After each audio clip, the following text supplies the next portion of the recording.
For 25 years, Brightview Senior Living Associates have been committed to creating a vibrant culture and delivering exceptional services, making Brightview a great place to work and live. If you're looking for a rewarding opportunity to serve your local community and grow, we want you to join our team. Brightview Senior Living is growing and actively seeking vibrant associates to join our community teams, including directors, healthcare, activities, hospitality, and dining. Apply today at careers.brightviewseniorliving.com. Equal employment opportunities. Text BV Jobs to 97211 to apply.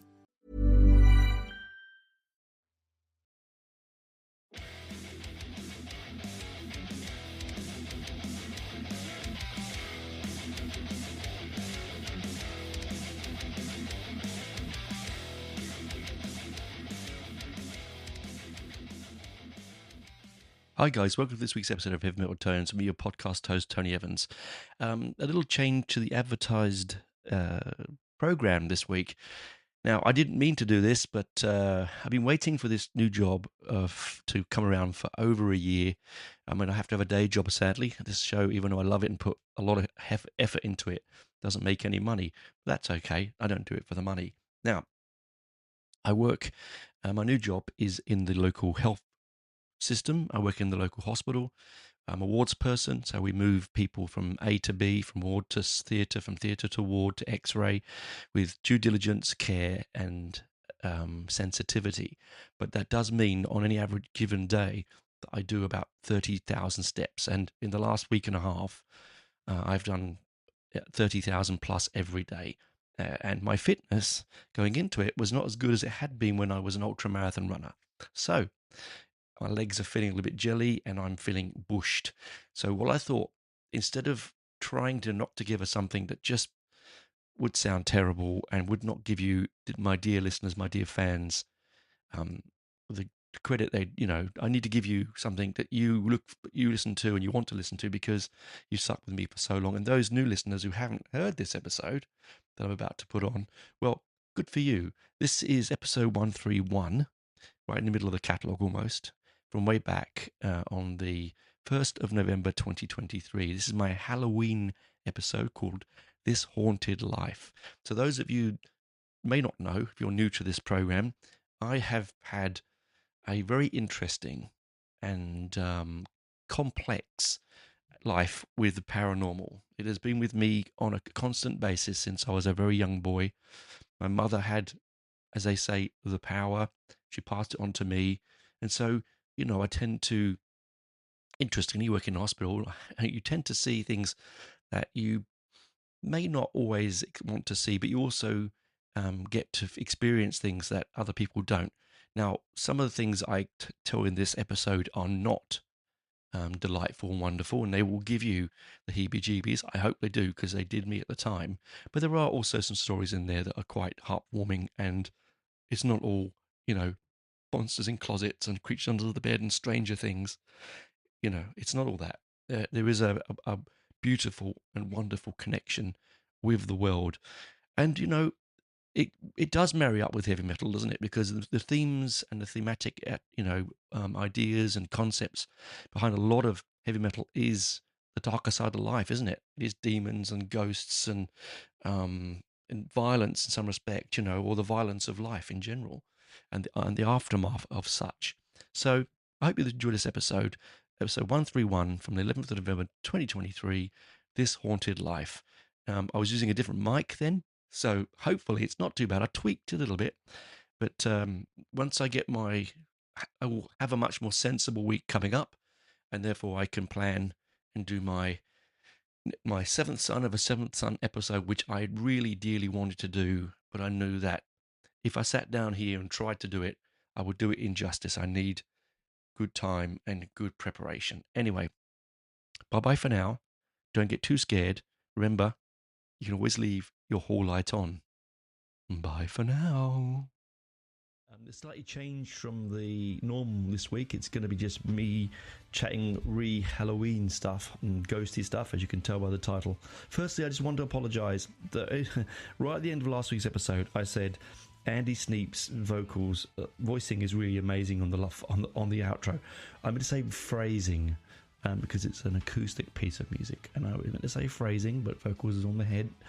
and I boo-booed, and it was too hard for me to go back and take this little section out. So those that listened last week are going, what do you mean he's not singing on the outro?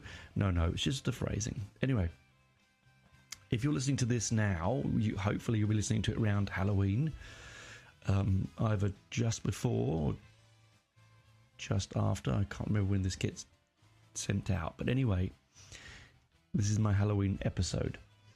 So this is my haunted life. These are true stories from my past. Now, you may want to believe me, you may want not to believe me.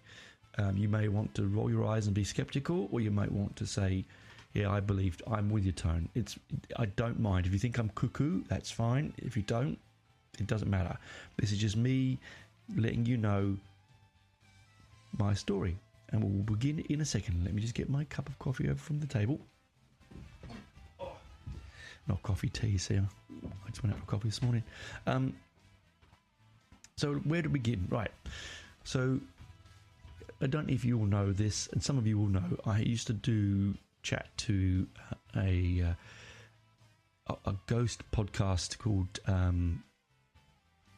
with Kevin Eustace, right? We need to talk about ghosts. I used to interact with him quite a bit, because I have lived with this, I don't know whether it's an ability or whether it's a curse or whether it's something, I don't know what you'd call it. I've lived with it now in my life where it seemed hauntings and the spirit world seemed to follow me quite a bit. Now, this is not to say that I'm suddenly living with a house full of ghosts. No, it's not the case. But just things have happened in my life that along the way that have really been a bit different. My mother, God rest her soul, my mother had the sight. My mother was from a, as I mentioned before in the previous podcast, from a German family way back 200 or 300 years ago from Germany, probably a bit longer than that. And she had this unnerving sense, like she knew things before they happened. She would often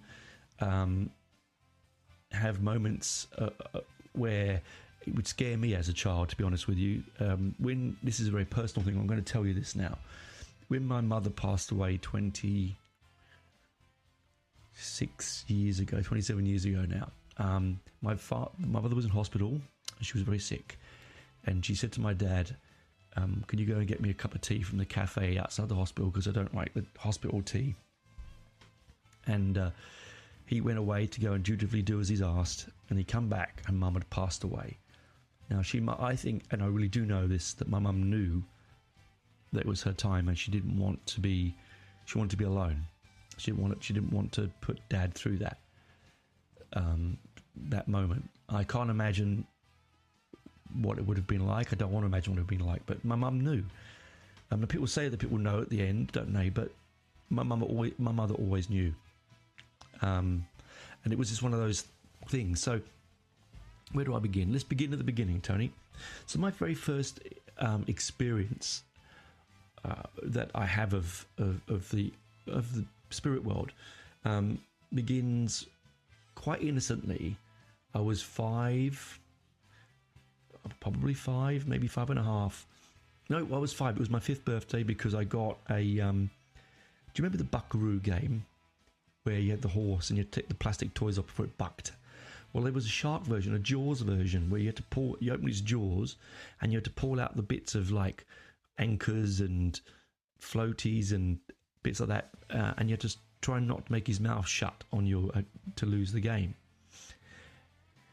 I remember that vaguely because that was one of those gifts that I'll never forget. Anyway, I had to share my birthday cake with my younger brother because Robert was always a bit, a little bit needy.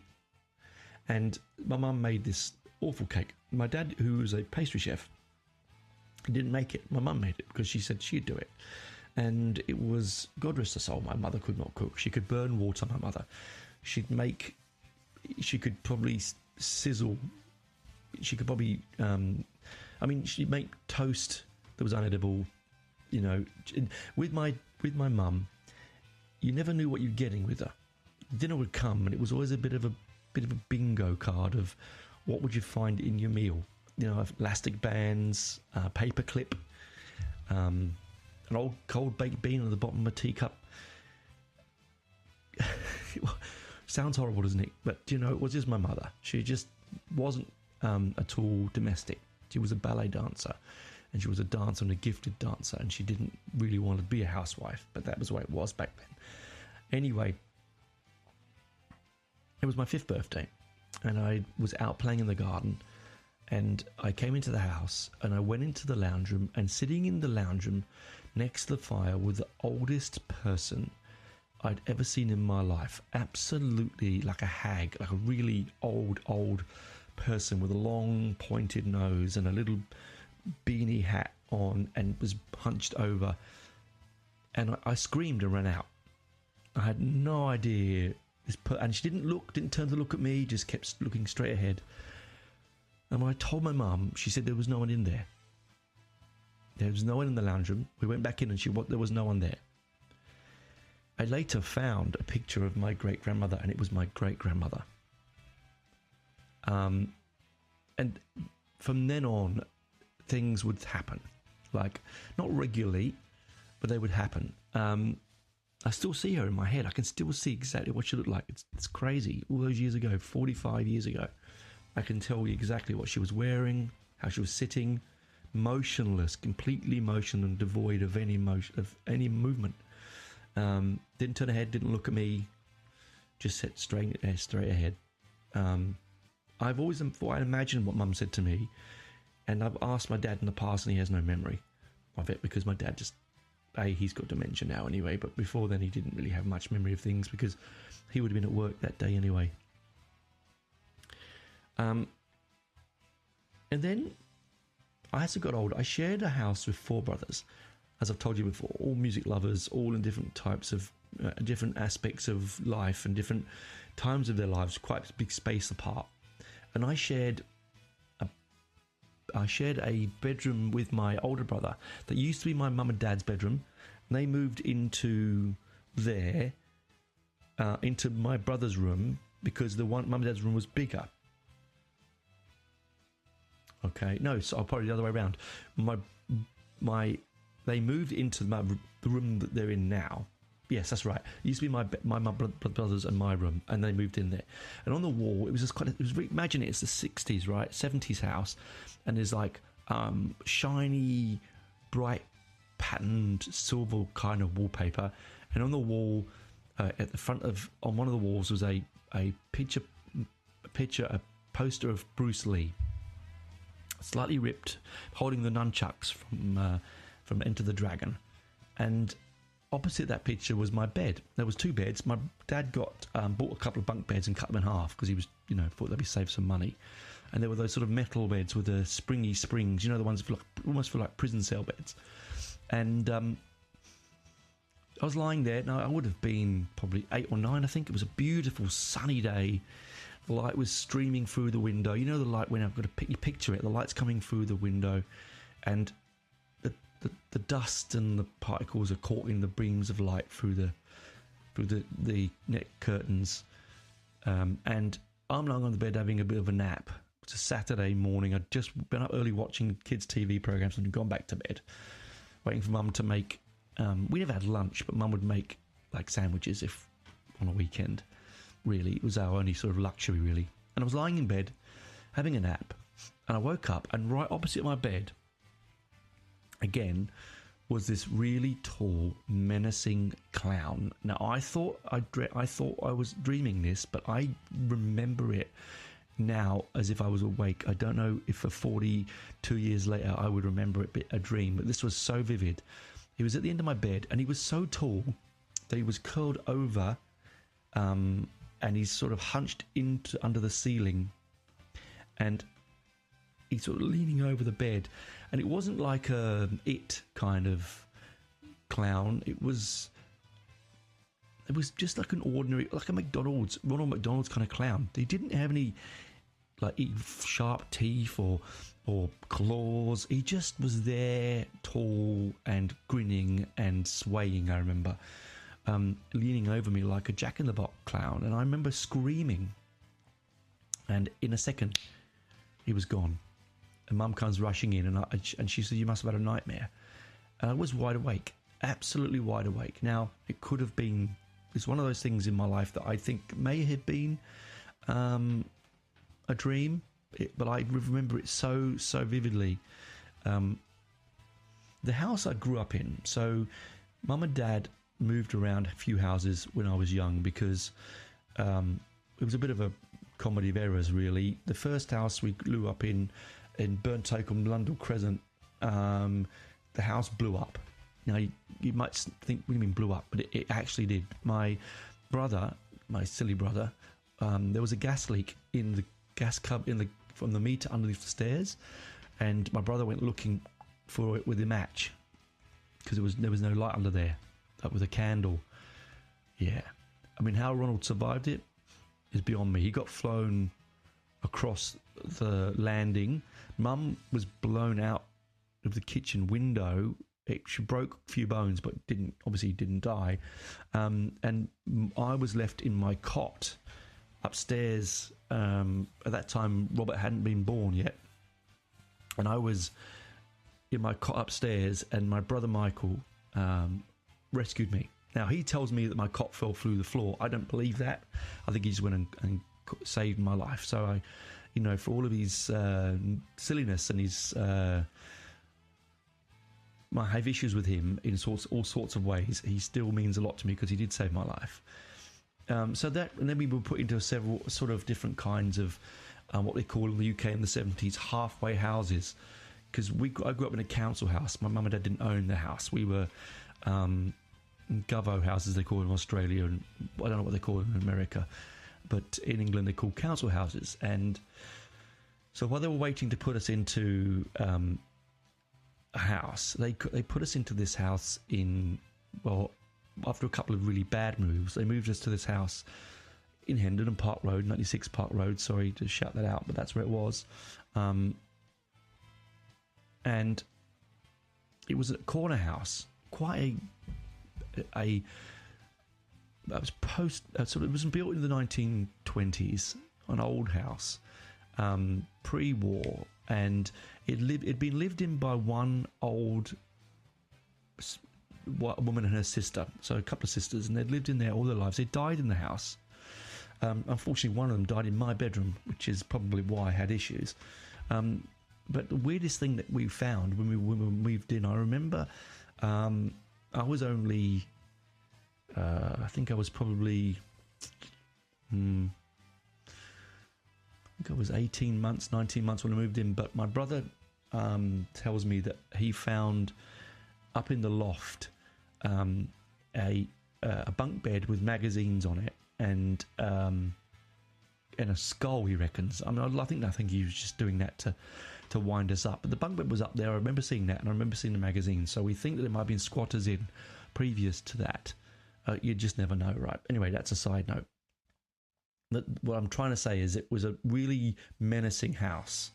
A really, really menacing house.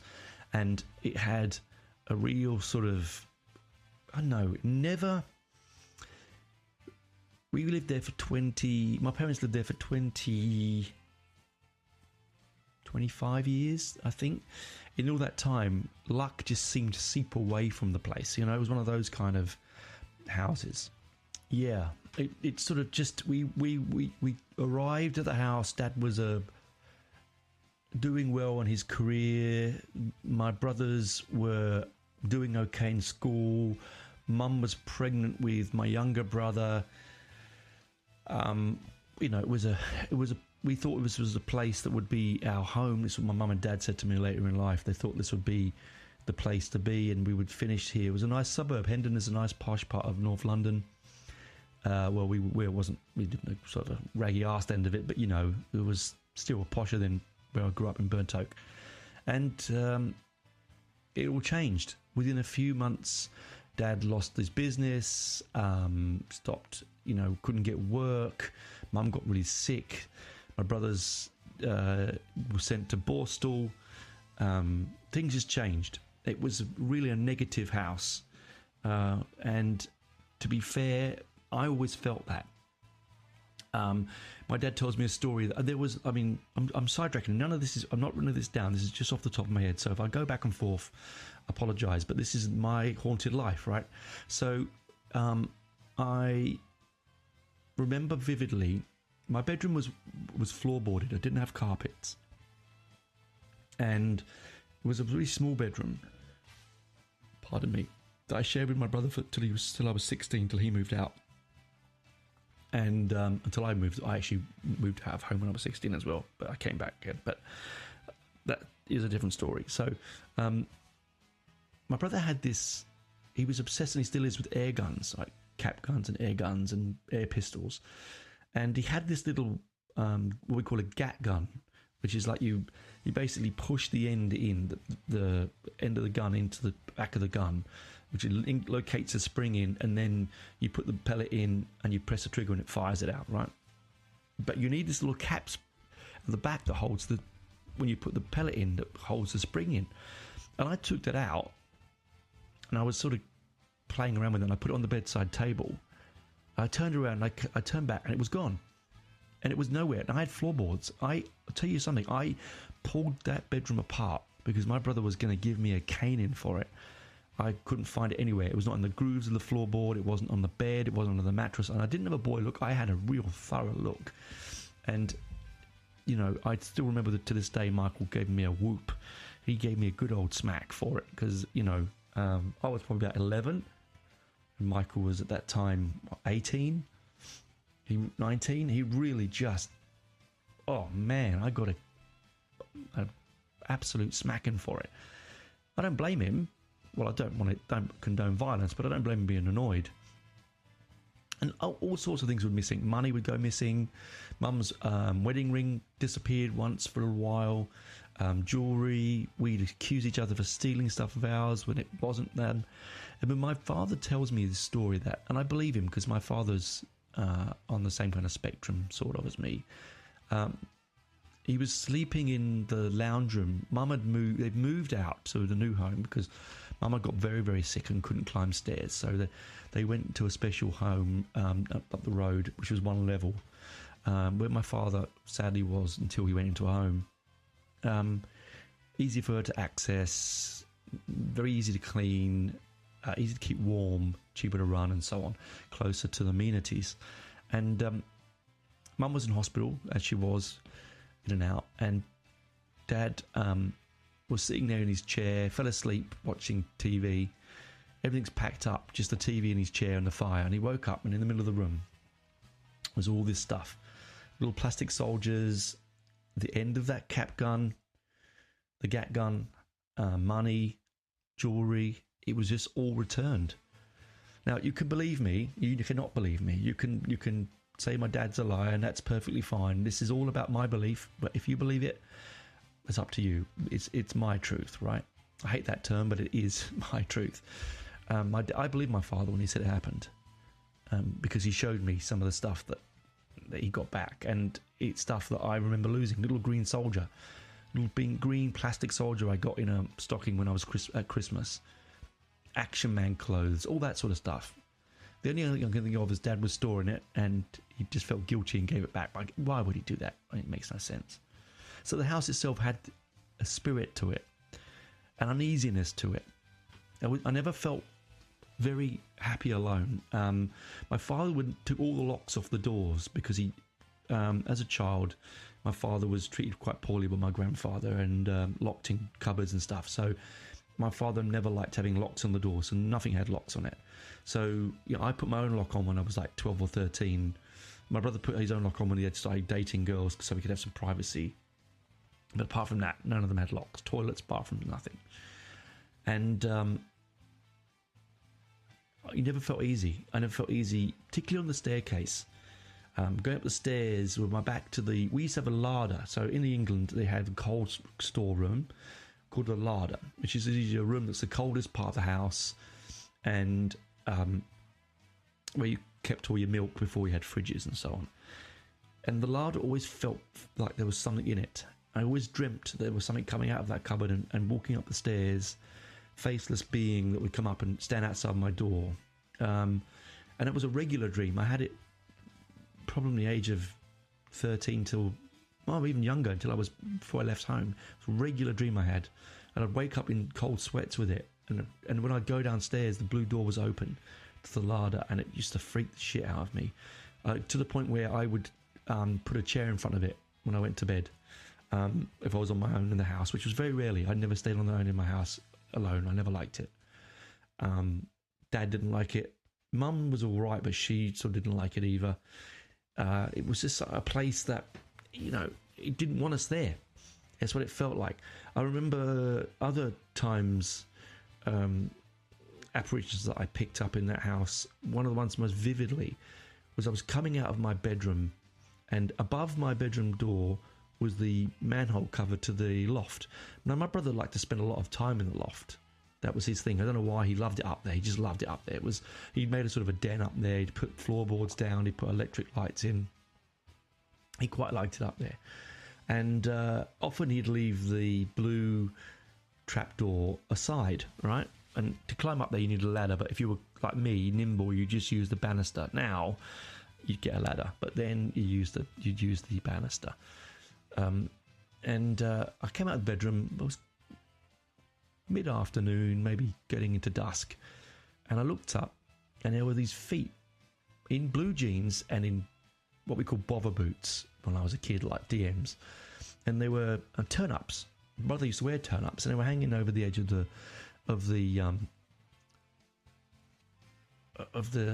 hole in the roof. And I was like, Mike, what are you doing? I thought you'd gone to work. And the legs sort of disappeared into the darkness, and I heard a laughter, didn't recognise it, and I was like, okay, Mike, stop being a dickhead, and off I went. And I went off to Brent Cross, whatever I was doing, catching up with mates, going to a gig, whatever. On the way, when I came back, I saw Mike, and I said, what the bloody hell were you doing in the loft this afternoon? He said, I wasn't. I was at work. I've been at work all day. I haven't been home until late night, which I didn't believe him, right? And he swears on his life that he wasn't at home, and he wasn't wearing those clothes, and he never owned. When I think about it, he didn't have bright red Doc Martens. They were not his thing. He wore black Doc Martens, and I was like, oh, okay. And he gave me a shiver, but I thought, and I said to him, I think there's someone in the loft, and we went up and looked, and there was no one there. No one. There was times when I would feel not alone in my bedroom, when I'd feel the presence of someone sitting on the end of the bed. So, these things followed me a lot. And when Grandad died, I was still living at Park Road then. I'm very close to my grandfather. And I had these real sort of heavy, dark thoughts, really bad, dark thoughts. And I went to a medium, would you believe? Because I couldn't get a large. Just like going there. I went to a medium. My girlfriend at the time had said, come on, let's go to this medium, might help you. And I was like, oh, no, I don't believe all that crap. No, I'm not going to go. But I went. And the medium, without knowing me, without knowing my family, this was the other side of London as well. It wasn't like down the road. They didn't know my family.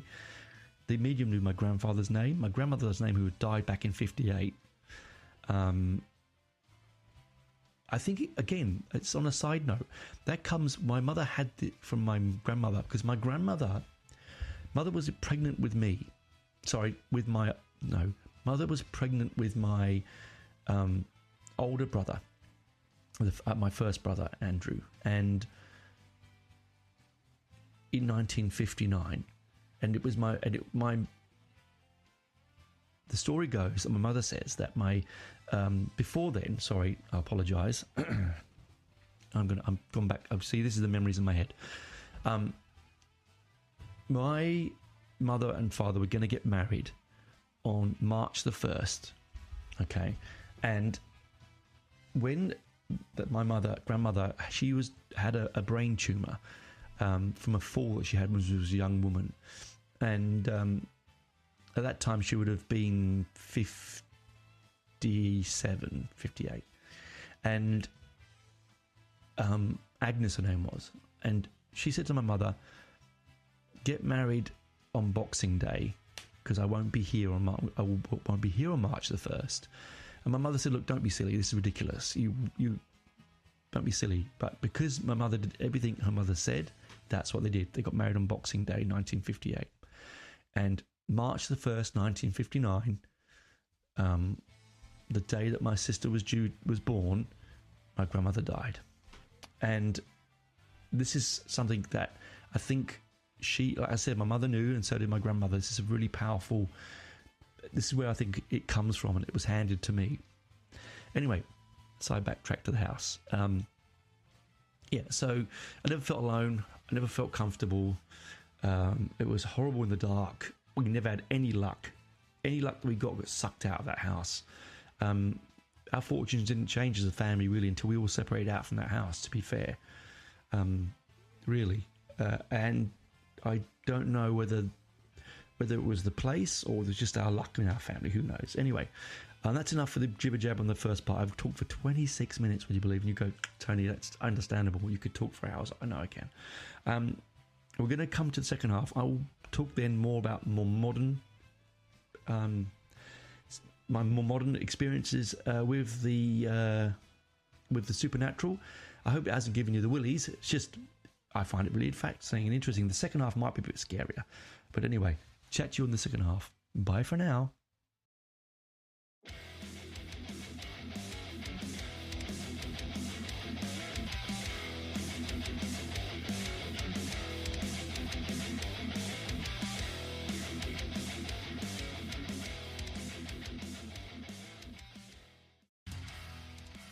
Welcome back to my spooky, haunted life. Going to move on to my teenage years. Now, I worked when I first left school. I left school at 16, which I regretted, and I went back and did further education. But I left school when I was 16. Not because I hated it. I just wanted to get into the big wide world. I was sick of being told what to do. And I went to work for a pittance, mind you, as an usher in my local cinema, Hendon Odeon. It was the Canon Cinema. It used to be the Odeon, the ABC, and then it became the Canon, owned by the Canon Group. That made some absolutely shocking movies. He-Man and the Masters of the Universe is one of them. We won't talk about that. And it was an old theatre that in the 30s would be one of those cinemas that had a restaurant attached, where you'd go for the whole day, you'd have meal, you'd see a theatre show, and then you'd stay in, a screen would come down, an organ would come up from the stage, and you watch a movie, right, with entertainments in between, musical. You had a big stage behind it, a big black stage, like a big backstage. It was really quite scary, and it was a really quite imposing building. And the first real reason that the time I knew that there was something going on, a lot of the old folks I worked with there wouldn't go and lock up Cinema 1's exit 1 and 2. So Cinema 1 held 565 seats. It had a big stage and a big screen and two great big circular staircases that went down in the sort of brick back end of the building that took you down to the exits. They were push bar exits, so to lock them you had to put a chain around them, otherwise you could get in quite easily. So Mr. Mugging's job here, Mr. Tony, Mr. 16-year-old first job. Go on, Tone, off you go. You go lock up number one's exits. So I go off, all full of piss and vinegar, as my dad would say. And I'm locking up. Now, this was on the first shift. I've done this a few times, but every time I'd go down there, on the left-hand side, I'd smell cigar smoke. Really strong cigar smoke. Now, back then, you could smoke in the cinema. There were smoking sections. So people didn't need to go in the exit to smoke. It was no need to. But you could always smell strong cigar smoke. And this one night, I remember the movie because it was Tango and Cash, I believe was the movie that was on in that cinema. I think at the time, I think it was Tango and Cash. Yes. And I was going down there and I was locking up the chains. And I turn around and I see this. I didn't see all of him, but I saw a part of a guy sort of at the top of the stairs before it went round to the left in a boiler suit and a cap. And he sort of looked at me around the corner and then went round the corner. And I remember shouting, "Hey, mate, we're closing up here. You shouldn't be in the exits. You need to go out through the front. And being 16 and super fit, I pelted up the stairs, absolutely pelted upstairs. And it's about 3 turns of about 20 steps per flight of stairs. And he was not there. He was not there. I run into the cinema. All I could see was my mate cleaning. Down at the front, nothing. I run into the foyer, asked the manager. His name was Mr. Dooley, I remember. Nothing. Absolutely nothing. Anyway, the next morning, I bump into Ron, but the old projectionist, good old Ron, strange old Ron, funny old character. That's another story. He'd been working there since the late 60s. And I said to him, Ron, did you lock up? You locked up the last person out of the building last night? And he's, yeah. So did you see a guy in a boiler suit with a cloth cap, middle-aged man? And he said, no, but I know who you're talking about. And I was like, what do you mean you know what I'm talking about? He said, well, this old fella, he hung himself off the pipes in the fire escape, the set of stairs you're on. If you look up there to the ceiling, there's several sturdy pipes, and he hung himself from there back in the late 60s. And I was like, I'd like, it freaked me out. I was like, well, you taking the piss? You know, come on, what's going on? And he goes, you're lucky. Not many of us have seen him. I've seen him once or twice, and it was a really weird time because it seemed to come and follow me a bit. Of time I was on, there were times when I go into the side room to get posters to put out the front, and where the old chandelier was stored, and the lights would go on and off while I'm in there, like on and off, flicker on and off, or they would literally turn off. I'd go back, turn them on, they turn them off. It was a really horrible dark room as well, and I hated it in there, never felt comfortable. I used to run up and down the exits in 1 and 2 now to do the chains. Really just didn't want to. I'd close my eyes if I could, you know. I remember watching the chains. In fact, my mate Colin and I watched the chains on the front door sway after I'd locked them, like as if someone was checking them, and they were dead still when we walked away. I had my manager told me that he physically saw someone walk through the wall into his office. He was a bit of a drunkard, so maybe he was, I don't know, that was part of the thing. But the one that really stuck in my mind is that Colin and I, we'd reeled on because he was a projectionist, and I was training to be a projectionist as well because I wanted to get more money. And we reeled on this movie, and I think it's Death Becomes Her, but I also think it was Hand That Rocks the Cradle. And we put it on, and we thought, well, let's watch this movie before everyone else does. Let's watch it. And we wheeled it on. We're there watching it, and as I'm speaking to you as a truth as my witness, the exit door in door 1 opened at the bottom near the screen and closed. And a few seconds later, exit door 2 opened and closed. We both looked at each other, Colin and I. Then we looked up for some reason, I looked up at the projection box, and there, looking through the window of the projection box, was a man in a cap. I could barely see his face. He didn't have much features, but he was wearing a cloth cap. And I'm not lying, as I speak here, Colin saw it as well, and we ran out. We ran out of the cinema, and we came back the next day, and we were in a lot of trouble because we left the projector on, which could run, those things are really expensive if the bulbs go, hundreds of pounds worth of bulb, and we let it just run through and flicker. And Colin got a warning, and I got a warning. We tried to explain that had happened, but they didn't believe us. And what we're going to believe? They're going to say that, yeah, ghosties and googlies kept you from doing your job properly. After that, Colin wouldn't be up in the projection room on his own. I wouldn't stay back and clean like I used to for extra money. I really hated going into the poster room or the room. One of my jobs was I used to get paid extra danger money to go onto the hoarding up a ladder and change the names of the movies coming, moving from one movie. I remember moving, Indiana Jones and the Last Crusade down to Cinema 2, putting up the new one at the top and so on, like Dirty Rotten Scoundrels or whatever it was. And I used to get paid extra money for that because it was quite dangerous in the wind. And to go into a little room to get the numbers and the letters, and again that didn't feel good either. It had a very bad vibe. Needless to say that it wasn't a fun time working there. I was grateful when I finally got away from it and went back to college, but it just seemed to follow me. It seemed to escalate when I was there. The guy said nothing happened when they were there, so obviously it just clung on to me.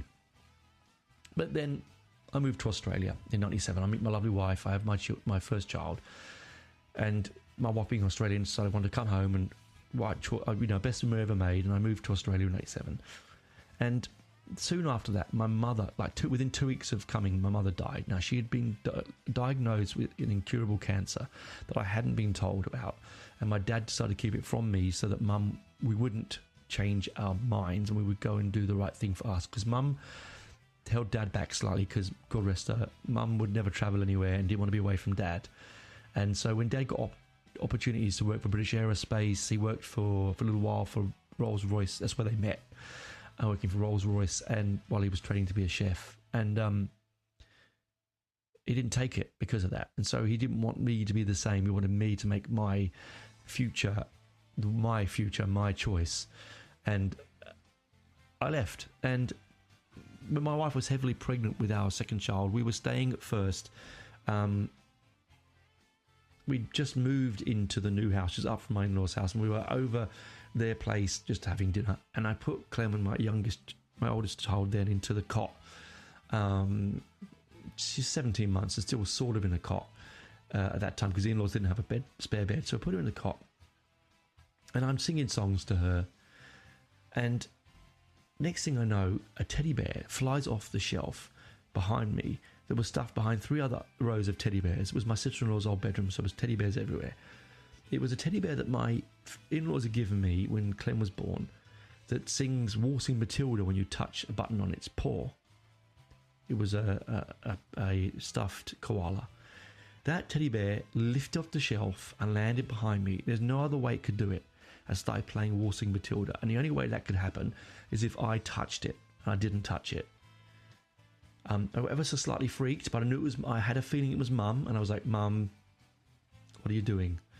And I picked up Clem and I took her into the in-laws, and they said, "What do you mean? Don't I put her to bed?" And I was like, "No, I think she needs to stay awake a bit longer." I got a little bit freaked out. I don't usually get freaked out, but it freaked me out slightly. The second time she came and visited me was when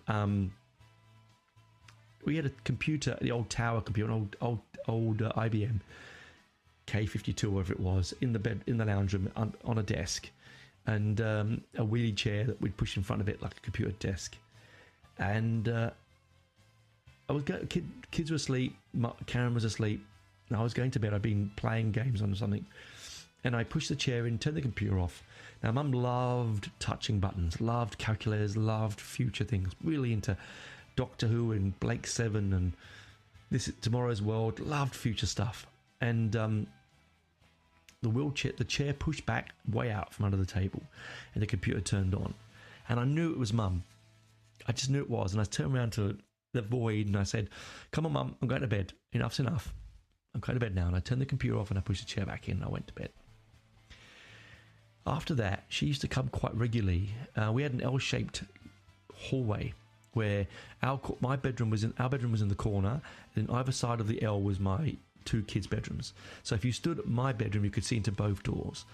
And Mum used to come, and I couldn't see it directly on, but I saw my peripheral vision. She'd be looking at me while I was reading in bed, and she'd look over at the kids' bedrooms, and sometimes she'd go to the one bedroom, others she'd go to the other, and she'd do it quite regularly. And for me, it was a feeling that she was saying, "I'm looking after you, and I'm looking after the kids." And over time, she just disappeared and faded, and very, very rarely she would come. I don't see her, and I haven't seen her for a long time. I think she's now well and truly passed and is happy where she is, and happy that the kids are how they are and how we are in life. Because it was a tough time coming to Australia, tough time changing culturally, taking away from family, away from 24 or 5 years of my existence to a completely different country. Yes, we spoke the same language, but there was still a lot of differences back then. Not so much now, but it was very difficult to settle in because I was individual. I wasn't like a lot of the others that were here.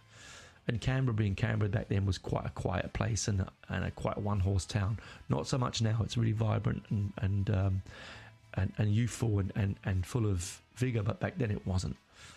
The airport was a shed, and if you wanted a vegetarian meal, they would just take the meat out of the dish and give you what was left. That was the kind of city that it was on. It was adverts for sheep dip, I remember. Anyway, different world. So that's the nice side of my haunted life. But after that, I came across some interesting ones.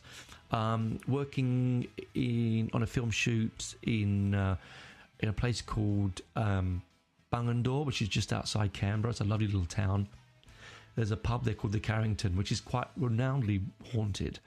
And we were shooting an advert for mattresses there. It paid the bills. Anyway, we put a candle on one bar because we were shooting it like as if the person was coming to bed with candles, like was set in the old times. And we put the candle in one bar and we shut the two doors to the one bar. And we were having a coffee outside and a cup of tea and whatever. Went back into the bar and the candle was not there. It had moved, and I'm not lying here, it had moved to the other bar. And to move it to the other bar, you had to bring it out the front, take it past us, and put it in the other bar. There was no other way around. And apparently this is quite a common thing for the ghost at the Carrington to do, is to move objects. This, listen to say, it was during the day. So all this business about, ghosts only coming out at night, it's a load of hokum, because a lot of my experiences have been during the day. Another one was I was at the Liawalamla Brickworks, which is an old brick factory here in Canberra, making Canberra red bricks, and we were shooting a war movie, a war scene of some kind. I was making some really interesting graphic chest wounds. So I was in one of the arches where they make the bricks. I was on my own, painting my appliances, ready to apply them to the actor. The crew were the other side of the brickworks. I was on my own, quietly, mid-afternoon, and I thought, hang on, I felt like I wasn't alone. I looked up, and peering around the corner was a young kid, little kid, blonde haired. I couldn't tell if he had blue eyes. His face was indiscriminate. He smiled at me. Literally all I could see was his head and shoulders, and then his head went back, and that was the end of it. I thought, okay, must be one of the kids in the thing. I don't know what the actors are. So I went over. It was about a 5 to 10 minute walk to the closed set. So if you know what a closed set it means, is that it's no one's in. It's locked set. And I said to the director, I said, where's the kid? Blonde haired kid. Are we using him as part of the shoot? And he's like, no kids, mate. It's just us. And I found out later that the Brickworks is quite a phenomenally haunted place. Usually by a child ghost haunts the place. So lucky, it wasn't threatening, wasn't scary, gave me a bit of a shiver, but it wasn't anything menacing. If you want menacing, well, I'm going to give you menacing right now, because this is the one that's been leading up to it. I mean, there are lots of stories that I could tell you. I'm sort of cherry picking them, right? This is the one that became very personal, came home with me, and least to say, it was something that really I felt threatened by, and it took a lot of time. It took me a little while to get over it, actually. So I'm just going to take a break, because this is a long one. I want to just have a pop off for a second and get some more drinks. So I'll see you again after the break, and we'll talk about what I would consider my most haunting experience. Bye for now.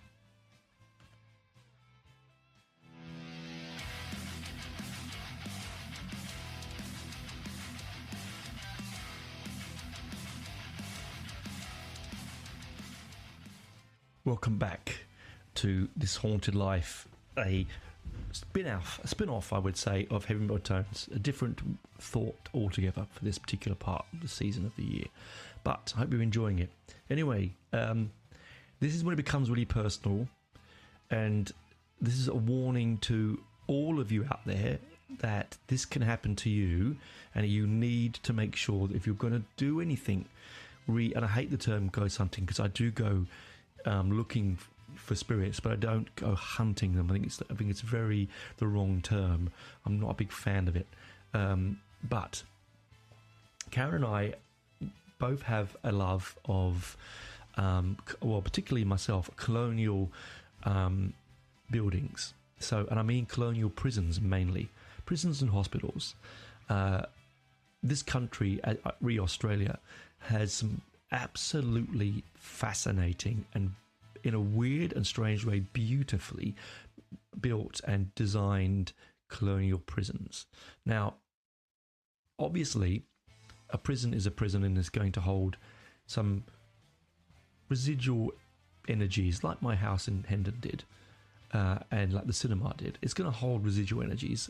Some of them good, some of them bad, a lot of them very, very sad, and very much, I don't know what the word is, I won't say violent, but there's some real energies there. Anyway, we'd been to several, here and there, never had any major problems. A few, things that may have sort of followed, I may have got something, but this particular time, we were at a good friend's wedding, so this is about 11 years ago, and we was at the Hunter Valley, which is just outside Sydney. It's a beautiful place. There's great golf courses, the wineries there. It's one of my most favourite places in Australia, actually, and one of the best holidays my wife and I have ever had, actually. But it was the day of the wedding, and we thought we're going to do it in the morning because it was all in the afternoon, and we were staying at this lovely golf resort, beautiful place. And we're not really wine people, so we weren't going to go to wineries. It just wasn't our thing. We thought we were going to drink at the wedding anyway. So we found out that Maitland Jail had tours. Now, Maitland is a little town in Hunter Valley, and it's got a major jail that has been decommissioned back in 89. Was it 92? One of the around that time. And it was a prison for violent criminals. Had some very, very nasty criminals in there. An old jail had been around there for a long time, and you could do tours, and I thought, well, why not? So we got in the car, we drove to Maitland, we had a great coffee there first, a little walk around the town, went past the house which I found out was haunted, which my friend John lived in, which is a very small world, and we did the tour of the prison. Now, there were the prison itself, because it had two sections. It had an old Victorian part, and it had a modern part.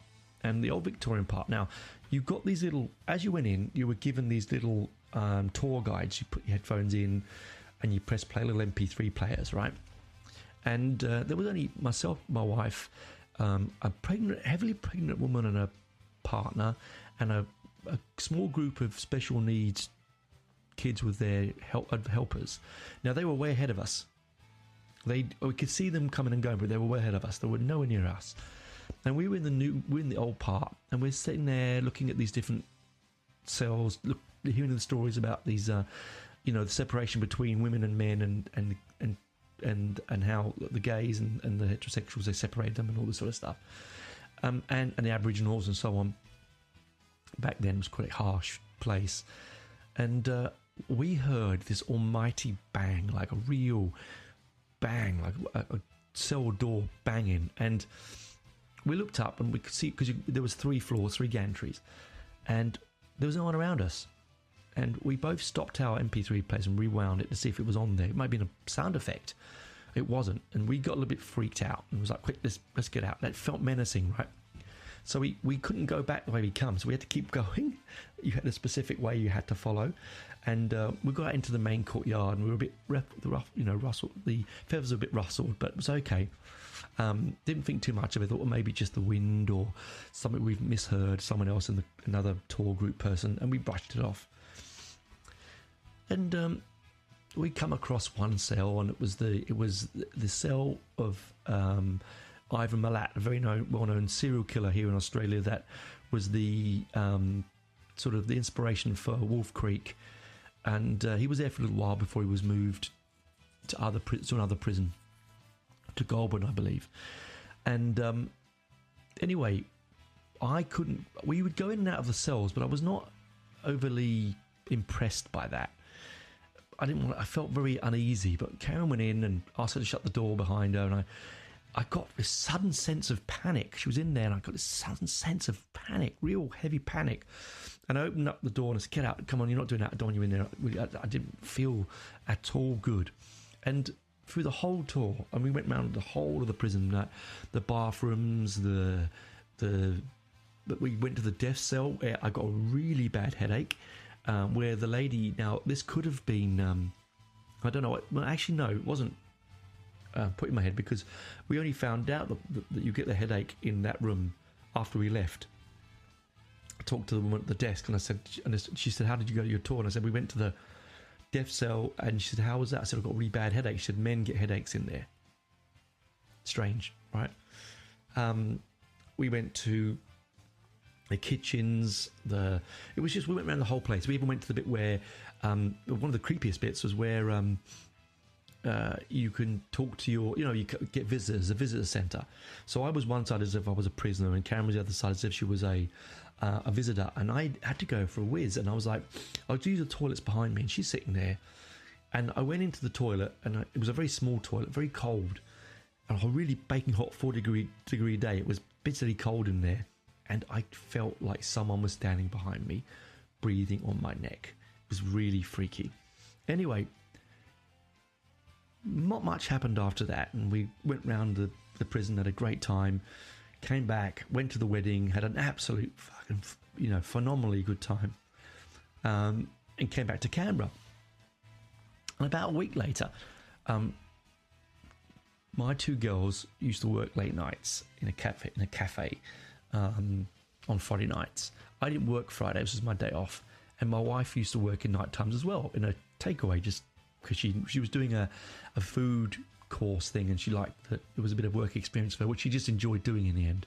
And so Friday nights was on my own, and I was putting washing out on the washing line, and my daughter was about to go out to work, and I've got a big sliding door with quite a heavy lock, and now to lock that lock you have to physically, you hear it lock, right? And it's a really quite a stiff lock. I shut the door and I went to the washing line, and I heard the front door close. I thought, oh, my daughter's gone, no problem. And then I was hanging the washing out, and I turned back round. It was about 5:25, and I couldn't open. No, I was taking the washing off the line, sorry. And I couldn't open the door. It was locked. I thought, it's funny.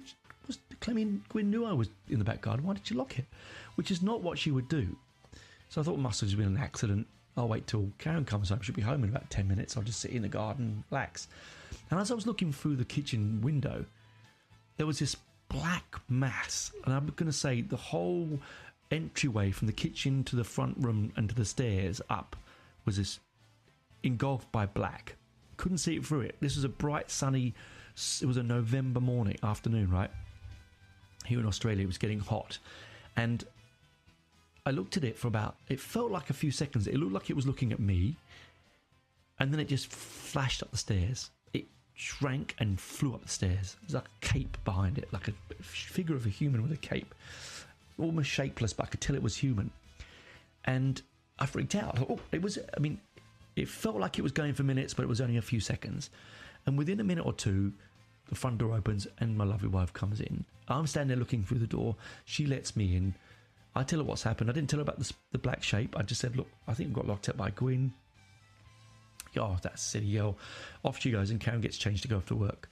Now, I'm on my own, okay? I'm thinking I had put this black shape in the back of my mind. I thought, surely it was just a figment of imagination, and I forgot about it. Karen went off to work. And it was around about 7 o'clock, 8 o'clock at night. It's starting to get dark. And I suddenly felt this absolute sense of dread, real heavy dread, to the point where I couldn't take my eyes off the stairs when upstairs. I couldn't take my eyes off them. And suddenly I heard, we've got wooden floors, no carpets. I heard footsteps upstairs. I heard a cupboard open, a cupboard shut, and footsteps, and then dragging. And I sat there in the chair looking at the stairs. I couldn't face away from it. I couldn't turn away from it. I felt this absolute sense of fear and dread. and apprehension. And it felt like a fortnight until I'm sitting there dying for a wee. I couldn't go to the toilet, couldn't go make up dinner, I couldn't get a drink. I just stood there staring at this stairwell, hearing these noises. And it was about 9 o'clock at night, and both my kids come in, and Karen.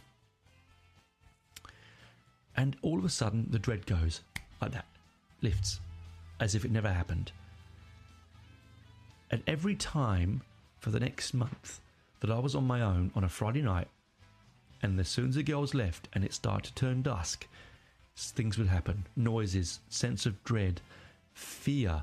I had to paint the stairwell. I remember I was painting the stairwell up to the stairs, and I couldn't look at the top of the stairs. I had this sense that I was being watched. I hated every minute of it. I would do halfway, and then I'd tell the family that I got tired, and I did the rest in the morning. I would make my dinner. I would take my chair, and I would sit at the bottom of the stairs looking up, because the stairs turn left, so the corner, up to the corner, as if I took my eyes off it, it would come for me. And I felt absolutely full of dread and fear. And why, I don't know, but I was talking to an old friend of the family's, and she's quite spiritual. Kit, her name was. She now lives up near the Hunter Valley as well. And she had lost her husband a few years before, and I was chatting to her, and she said, "You don't seem yourself." I said, something's in my house. Something is not letting me rest, but it only seems to come for me. And I told her where we'd been, and what had happened, and the sense of dread I'd had in the prison. And she said to me, "You know what it is, Tony? Something's attached itself to you, has followed you home, obviously clearly likes you. You need to tell it to go. You need to be quite firm and say, this is my place, leave and go now." And I was sort of like, felt a bit of a ninny, really. And the following week came, and the same thing happened again. More noises, more dread, until I sort of had enough. I thought, this is my house, this is my place. How dare you? And I went to the stairs, and at the bottom of the stairs, in the loudest voice I could gather, I said, "Thank you for coming and visiting, but you are not welcome. Please leave." And I'm not lying. As I'm sitting here, like, you might think I'm lying, right? I'm not. But that sense of dread lifted. Now, it did not go straight away. I still felt a bit of apprehension going upstairs in the dark of my house. I still felt this apprehension being on my own in the dark upstairs in the house. Never downstairs, only upstairs. And only when I was alone. But it did fade and went pretty quickly. Within a week or so, it was gone. Maybe a few days. It wasn't instantaneous, but it was gone. So my warning to you, friends and listeners to this, that if you are going to... I've learned since then how to protect myself. There are things that I do to clean and keep myself safe from these things that might attach. If you don't do that, you are interested in going and seeking the other side. Be a little bit cautious. Be understanding that these things are not to be dabbled with. It might be fun in movies. It might be okay in your lyrics in your metal songs. It might be something that you feel that you could do without any protection. But trust me, after this experience, and it really, really rattled me. It wasn't a day. It wasn't a one-off. It went on for weeks. And it wasn't till years later that I told the family, and it really freaked them. They got really upset with me that I didn't tell them. But how could I tell them? What would they do? It would just scare them, because it didn't affect them. It only affected me. So the moral of the story is, if you are gifted and you do see them and they do come to you, protect yourself. On one side note, I did have a really sweet moment only recently where I was on the bus going to work, and I saw this guy at the side of the road picking rubbish up, an old man picking rubbish up and putting it into a plastic bag. Now, the bus was at a part of the road where there was no crossings, there was no parks to duck into, there was no way of being out of my vision. I'm looking at him, he's looking down at the ground and he's picking rubbish up. And I looked down at my watch to see what time it was. I looked back, bus hasn't moved. He is completely gone. There was nowhere for him to go. And I just feel that was really sweet. I think he was just saying, hey, you know, I'm here cleaning my part of the world that I'm really proud of, and this is what I like to do. I saw a runner once. I was running down a narrow alleyway. No one around me. I saw a guy all dressed in white at the front of me running, old gentleman. I looked on my watch, I looked up, and he wasn't there. And there was no way coming out from either side of it. And that gave me a warm feeling as well, because that said to me, he loves doing this. He probably died running, but he loves doing this, and this is what he'll do. His spirit will do, because it's what he meant to him. And same with that guy cleaning the streets. It was like his way of keeping his spiritual part of the world clean. It's warm feelings, really. It's not always demons, and that's another thing. You know, when you watch some of these programs, and all it is, particularly the American ghost programs, all demons, it's not. It really is not. It's usually just residual energy, or someone just trying to be contact to say, hey, I'm here and I'm still okay. It's not all monsters, demons, and the devil. It really isn't. Anyway, that's my Halloween show. I hope it didn't spook you out too much. I'd love to hear your stories. Do reach out to me. Message me on Facebook with some of your stories if you've got any. If you're willing to let me hear them, I'd love to know. And all mine are on hand on heart. You can't see me. Are true to me. Whether you believe me or not, that's fine. Anyway, enjoy the spooky season. Keep safe if you are going to go and do that sort of stuff. If you're going to look for the darker realms in life, keep safe, because there are good things and there are bad things, and the bad things unfortunately are the ones that cling to you. Not often are the good ones. So anyway, talk to you next week when it'll be more music related next time. Happy Halloween. Bye for now.